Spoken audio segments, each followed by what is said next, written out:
어린이 주일입니다.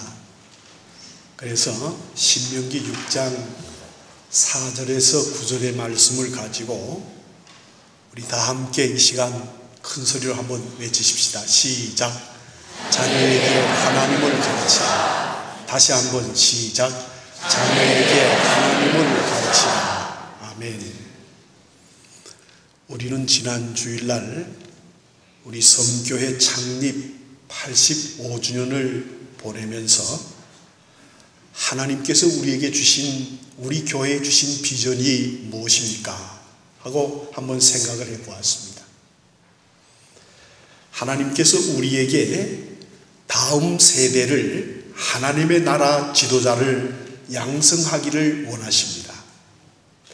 다음 세대들, 우리의 자녀들을 하나님의 나라의 지도자로 만드는 그 방법이 오늘 주신 말씀에 분명하게 기록되어 있습니다. 오늘 어린이 주일을 맞이해서 신명기 6장 4절에서 9절의 말씀을 통해서 하나님이 우리 교회에 주시는 귀중한 음성을 들으시기를 바랍니다. 본문은 이스라엘 백성들이 요단강을 건너기 2달 전 모세가 죽음을 앞두고 가나안 땅을 바라보며 다음 세대를 위해 이스라엘 백성들이 무엇을 해야 하는지를 전한 한편의 귀한 설교입니다. 그래서 오늘 본문은 이렇게 시작합니다. 이스라엘아 들으라. 그리고 6절에서는 내 자녀에게 부지런히 가르치라고 말씀하고 있습니다. 가르치라. 무엇을 가르쳐야 합니까? 하나님을 가르쳐야 합니다. 자녀들이 하나님을 알도록 부지런히 우리가 가르쳐야 할 책임이 우리 모두에게 있는 것입니다. 오늘 본문 4절 5절의 말씀은 이스라엘아 들으라. 우리 하나님 여호와는 오직 유일한 하나님이시니 너는 마음을 다하고 뜻을 다하여 힘을 다하여 내 하나님 여호와를 사랑하라고 말씀하셨습니다. 이 2구절의 말씀을 보면 하나님을 사랑하도록 가르치라는 의미가 그 속에 있습니다. 그리고 이 말씀의 의미는 하나님 외에 다른 것을 사랑해서는 안 된다고 말씀하고 있습니다. 오직 하나님만 사랑하라고 했습니다. 사랑하는 성도 여러분, 이 세상 살아가는 동안 우리가 믿음의 생활을 하는 동안 하나님만 사랑하시는 저와 여러분들이 되시기를 축복합니다.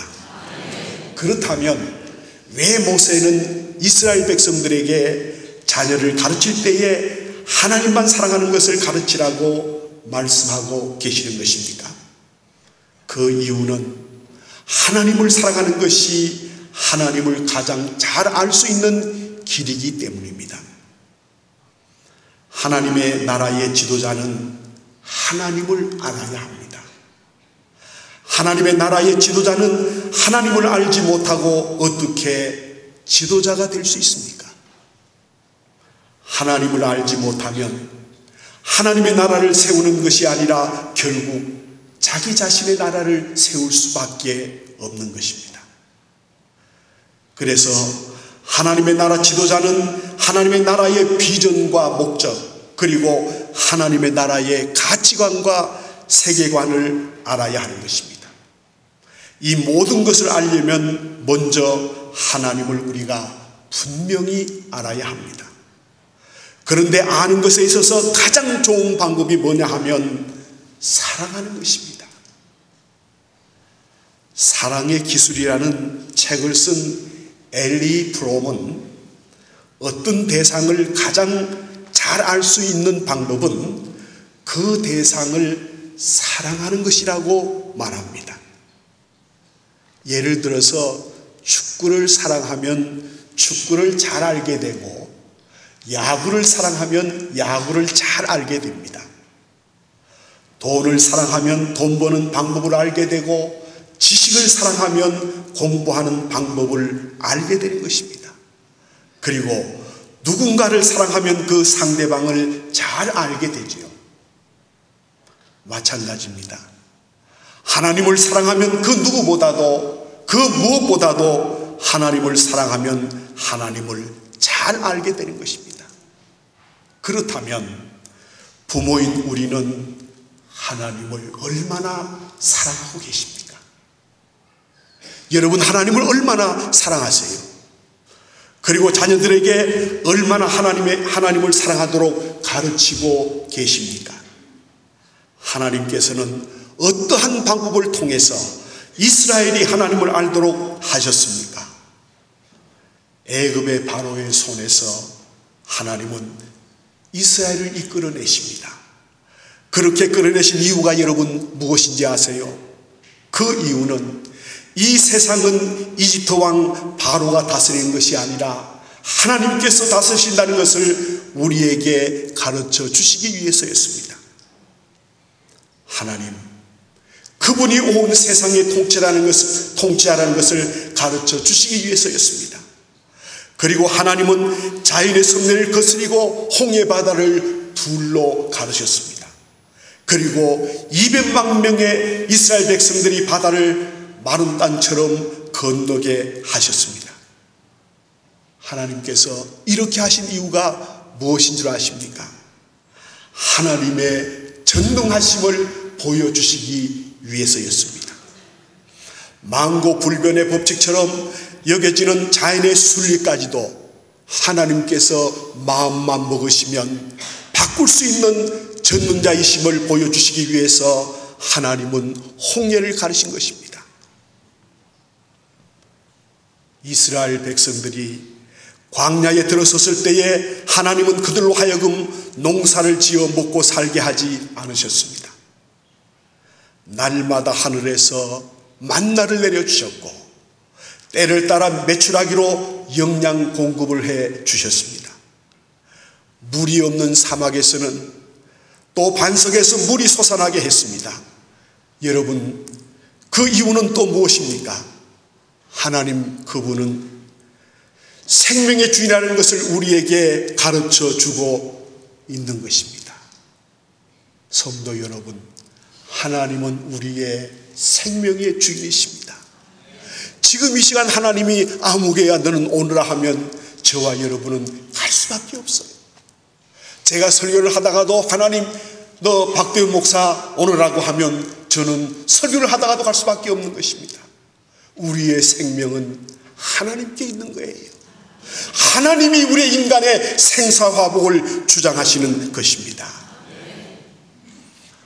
아말렉 군대와의 전투에서 이스라엘 백성들에게 승리를 주신 것도 전쟁은 오직 하나님께 속해 있다는 것을 분명히 가르쳐 주시기 위함이었습니다.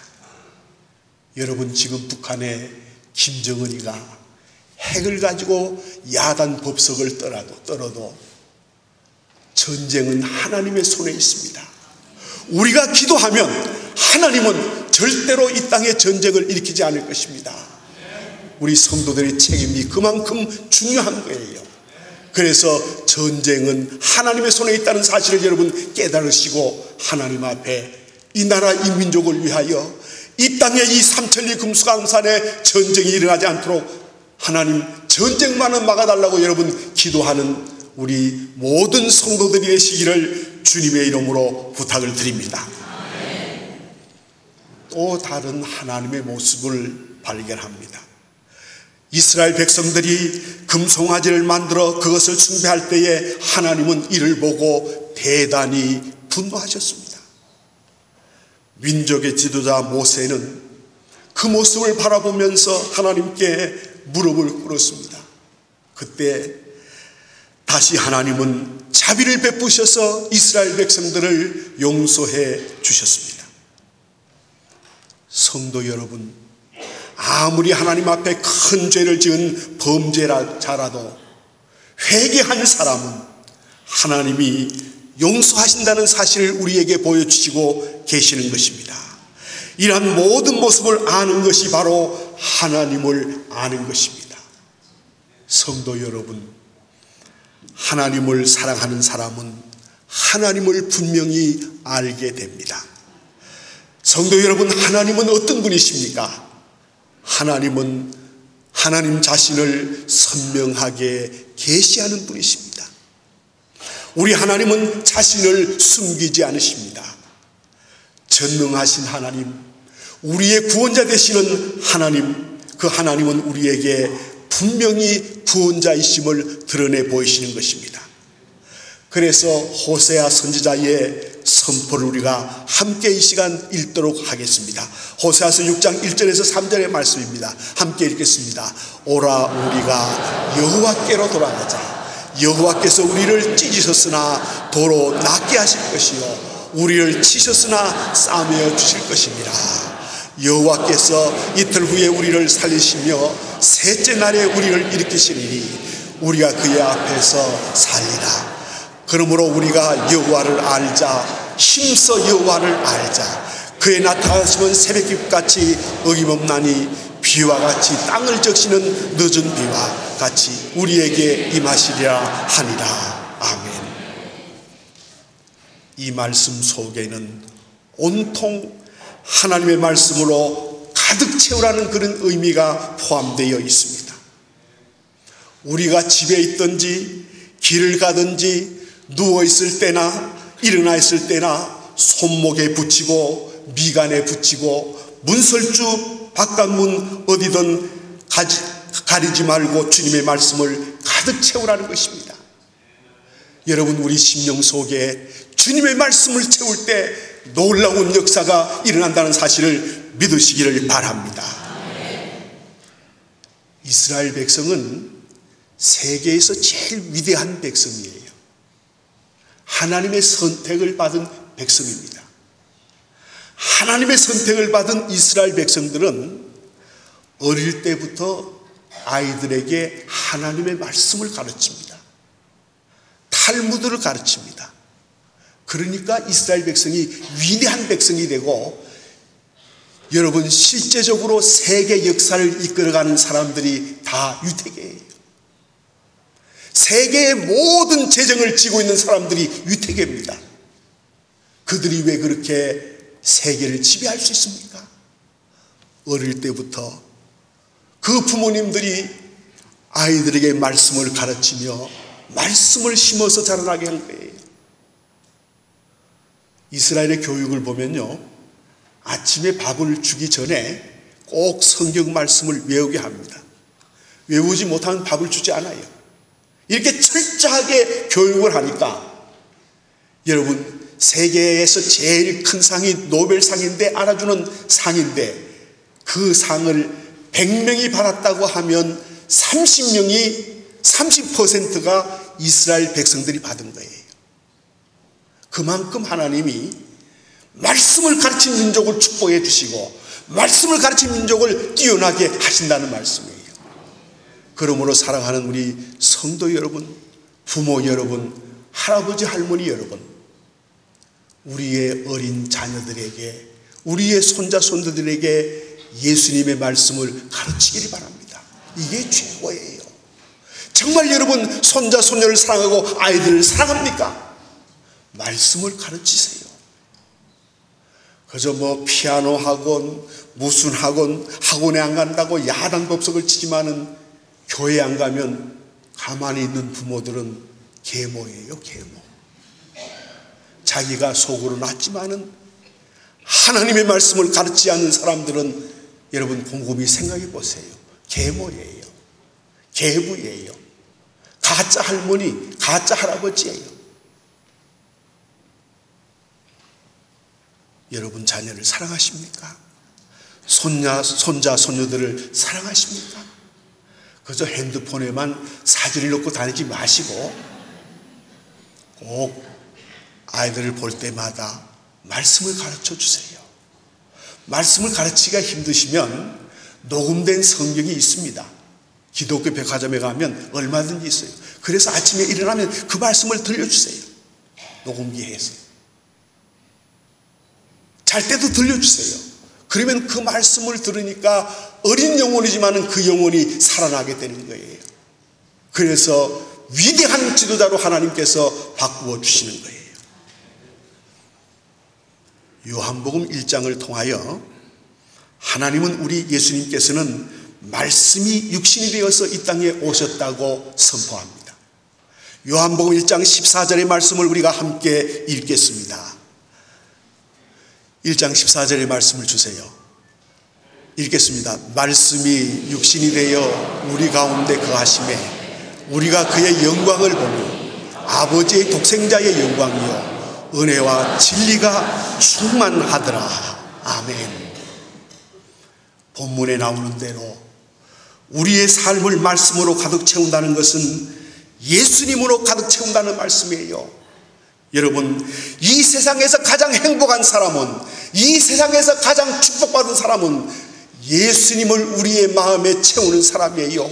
예수님을 우리의 심령에 채우는 사람이에요. 그래서 이 세상에서 가장 하나님의 사랑을 받는 사람은 오직 예수로 살아가는 사람이에요. 그러므로 성도 여러분, 우리의 인생의 주인이신 오직 예수님, 이 예수님을 사랑하고 이 예수님을 모시고 이 예수님과 의논하면서 살아가는 여러분들이 되시기를 바랍니다.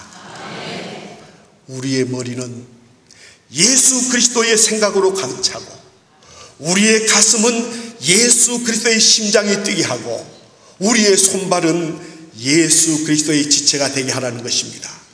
그래서 자녀들이 예수 그리스도가 인생의 주인이 된다는 사실을 꼭 자녀들에게 알게 하라는 거예요.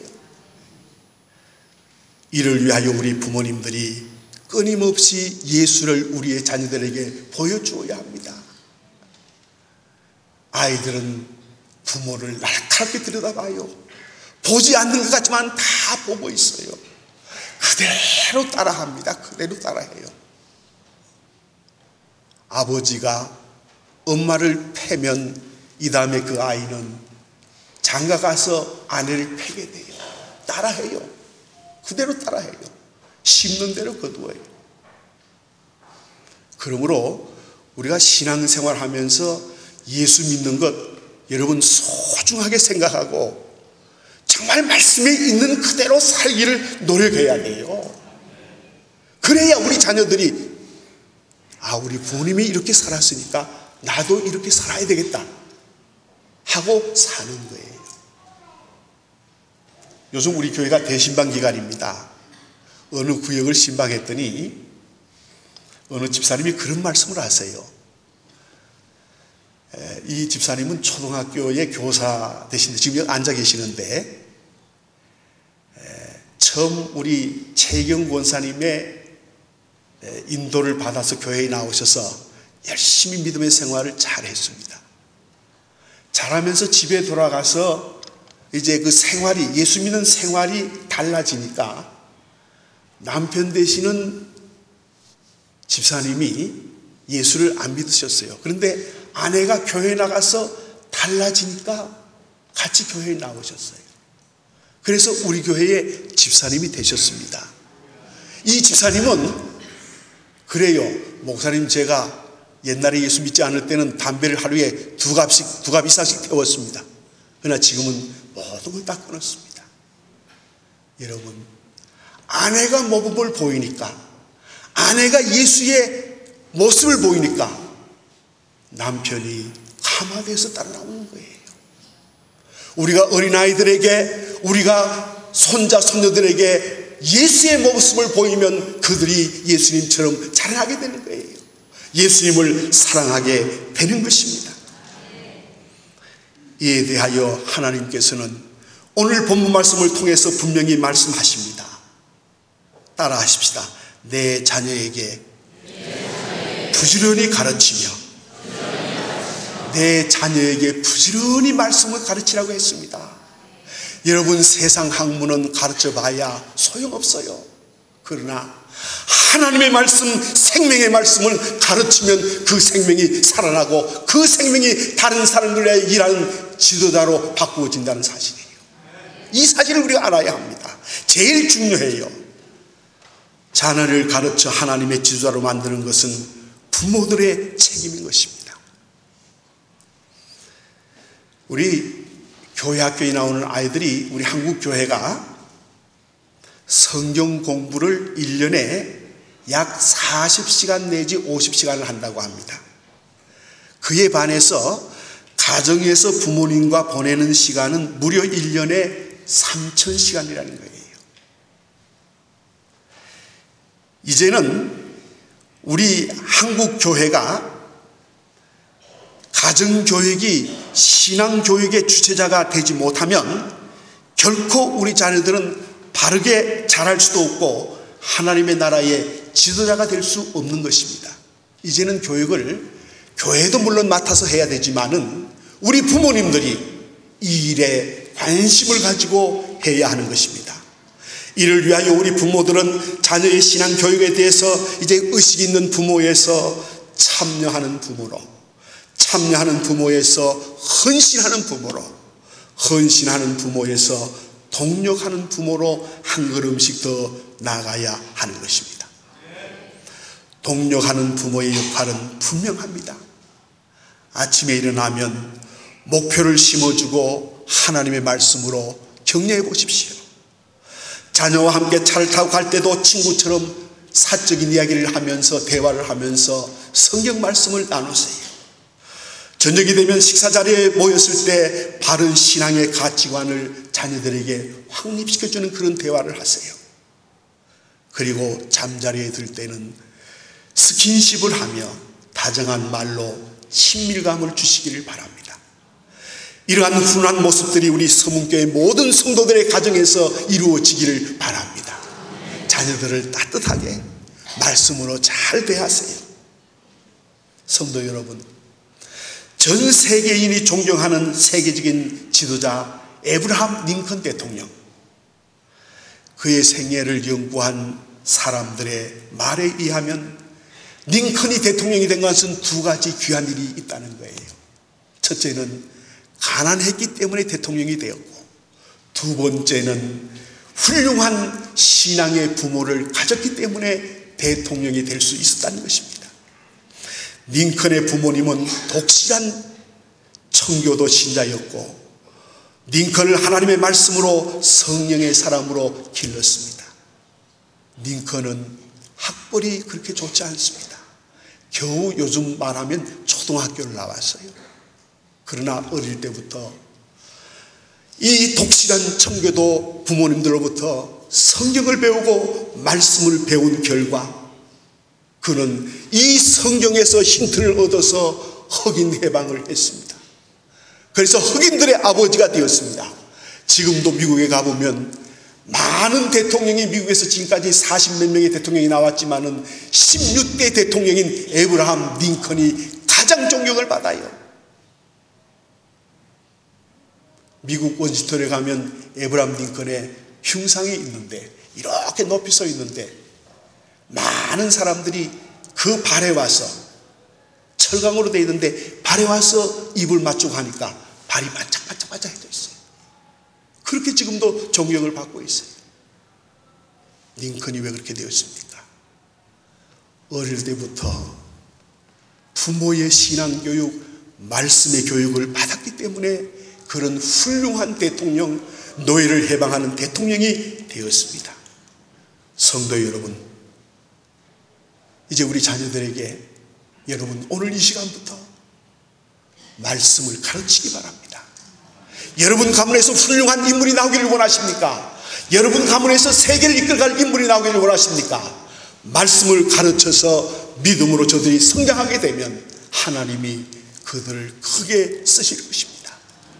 그래서 우리 서문교회에서 앞으로 존경받는 세계 지도자, 존경받는 지도자들이 많이 배출되는 그런 역사가 있어지기를 주님의 이름으로 축복합니다.